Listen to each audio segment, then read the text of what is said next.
இருந்தாலும் என்னுடைய அனுபவங்கள் எல்லாம் நிறைய உண்டு. எக்மோரில் வேலை செஞ்ச காலத்தில் இறங்கி போகும்போது ஒரு பிச்சைக்காரன் நண்பருக்கு ₹1 போட்டேன். 1 வருஷம் போட்டேன். அடுத்த வருஷம் வரும்போது 50 பைசா போட்டேன். 3வது வருஷம் 4 அணா போட்டேன். கையை பிடிச்சிக்கலாம். என்ன வர வர உன் போக்கு சரியில்லையேன்னா, என்னடா நானே விரும்பி கொடுக்குறேன், ஏன் சரியில்லைன்ற அப்படின்னு. இல்லை ஆரம்பத்தில் ₹1 போட்ட நல்லா இருந்தது, அப்புறம் 50 பைசா போட்ட பரவாயில்லைன்னு விட்டேன், இப்போ 4 அணா போடுற அளவுக்கு உனக்கு என்ன கஷ்டம்னா.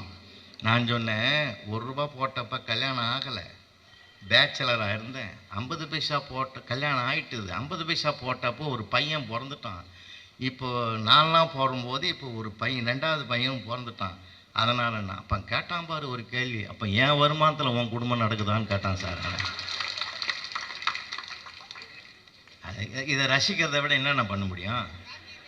நான் 2 செய்தி சொல்லி நான் முடிச்சிடுறேன். இப்போ அவன் குறை சொல்கிறான், இவன் குறை சொல்கிறான்னா அதை தூக்கி போடுங்க குப்பையில்.